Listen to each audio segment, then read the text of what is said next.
Mabuhay, Kamustiga, welcome. How are you? This is Bob from Love Beyond the Sea.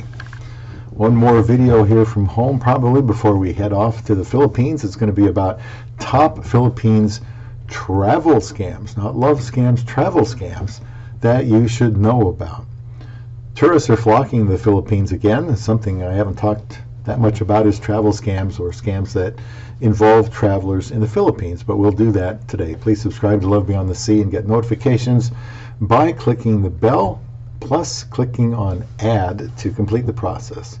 We'll be leaving here in just a couple of days, so this is a good time to be reminded about some shenanigans when you travel there, especially if it's for the first time.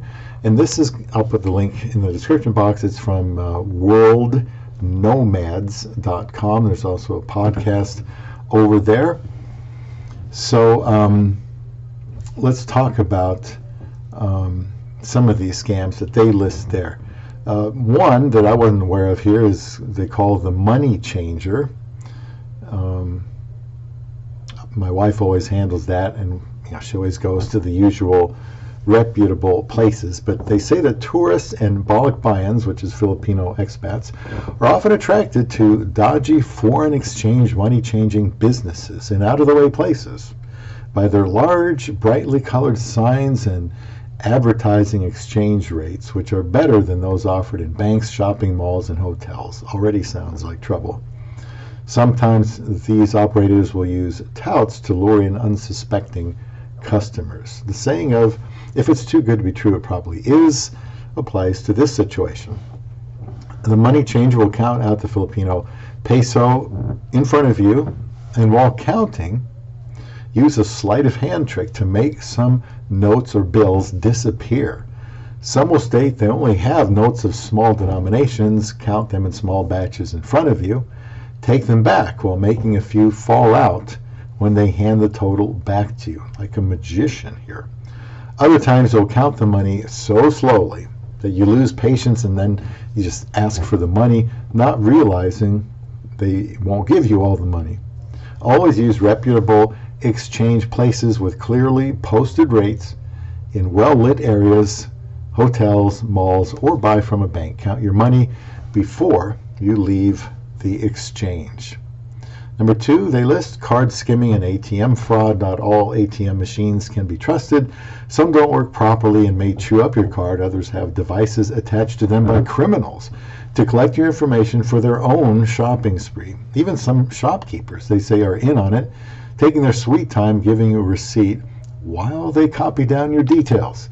Alert your bank to your travel dates. Look out for any unusual transactions during and after your trip. And when I advised my credit card company we were going overseas, they said we didn't need to tell them anymore like we have had to in the past. So I just took their word for it. So they'll know if something comes up. They'll probably send us a text and just to verify that, yeah, we just bought something 10,000 miles away. That was us. The third one is one that I was familiar with when I married my wife in 2015 in the Philippines. That's the bullet scam, or bullet in a bag. In this scam, airport employees plant live bullets inside luggage.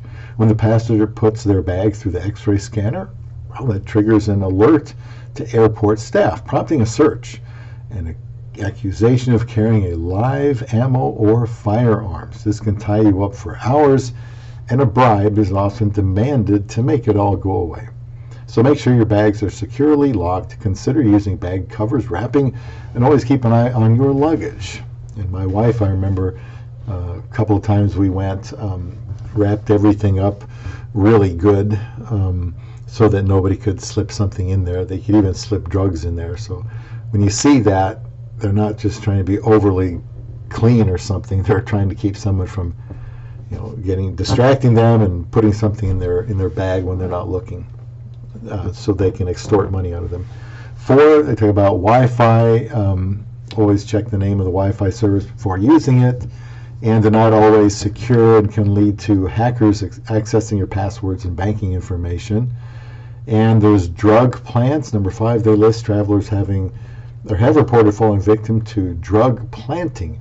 Here, unsuspecting victims have drugs planted in their luggage or have a welcoming flower necklace laced with drugs put around their neck in the airport by a scammer wearing gloves. Always check your luggage in case you have had drugs planted on you, or if, I don't know, somebody came by and actually kicked it or moved it or something doesn't seem right. Use padlocks, bag covers, etc. to secure your bags, and those flower necklaces, politely refuse them.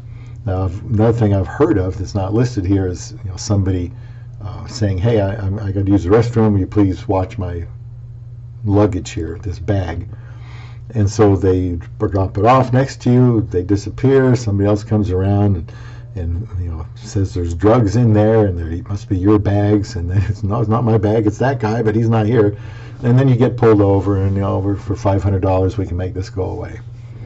So don't watch anybody's luggage while they go to the bathroom or somewhere else. There's another one here called a familiar face. I don't quite get this one. One of the more popular cons involves someone approaching a tourist and claiming to recognize them, often under the guise that they work at the hotel they're staying at. Coincidentally, when they bump into them, it'll just happen to be their day off. They'll offer to show the visitor around and offer a free tour. Don't fall for it. It often ends in a robbery.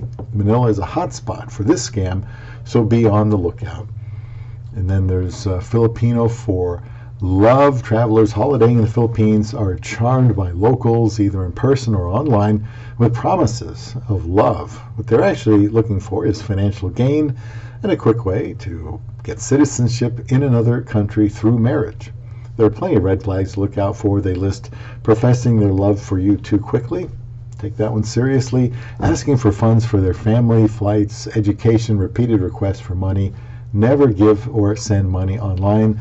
There's the taxi drivers. Taxi drivers, number 8, make sure the meter be used to avoid being ripped off.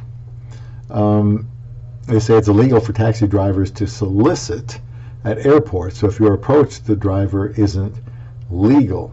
Hailing, or rather avoid hailing taxis that are already carrying passengers, as it increases the potential for crime.